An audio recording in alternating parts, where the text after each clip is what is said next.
Cease fire पर भारत पाकिस्तान राज्य पर लोकों प्रतिक्रिया पहलगाम अटैक पर पाकिस्तान विरोध में भारतर अदम्य शक्ति और दृढ़ कार्यानुष्ठान को सबु महल प्रशंसा कर सीज फायर उल्लंघन कर भारतर विभिन्न अंचल में आक्रमण कर पाकिस्तान एने पाकिस्तान को पुणी थे कड़ा जवाब देवार आवश्यकता रही चर्चा हो संपर्क में आम दक्षिण ओडिशा मुख्य प्रकाश पट्टनायक रिपोर्ट आशंका टलीगला उभय भारत और पाकिस्तान सहमति क्रमे अस्त्र विरति घोषणा करागला जहां नहीं उभय देशवासी आश्वस्त अनुभव कर विश्ववासी स्वागत कर तेज चलतु यही पदक्षेप को नहीं साधारण लोकंर कौन रही प्रतिक्रिया पचारि बुझा। भारतीय सेनार उत्साह माने प्रशंसनीय तार देखु स्वाधीनता परठू 48 65 1971 कारगिल जिते युद्ध होती पाकिस्तान सबुरे परास्त होती तथापि से सबक शिखुनि terrorism act will be declared as an act of war वर्तमान जदि पाकिस्तान न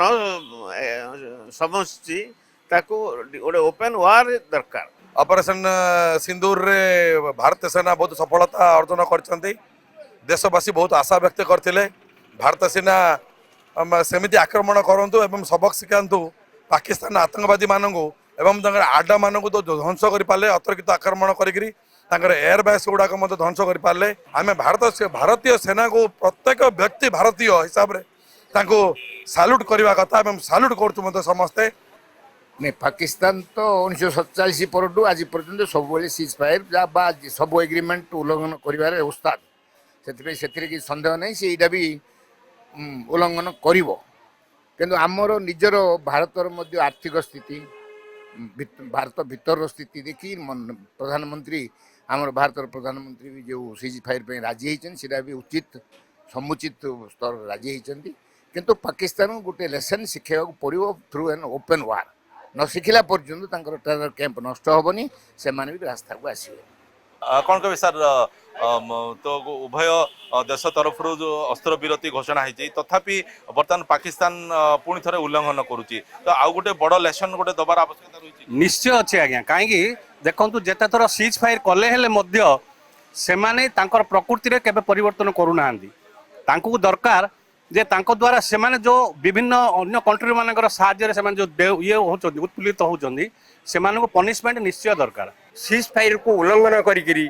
फेर से स्टार्ट कर न्यूसेंस तेणुक वर्तमान स्थिति है इंडिया कौन सी देशर प्ररोचना न पड़ी से कौन एडवाइज न शुणिकी वर्तमान माजिया पड़ो साइज करा पड़ो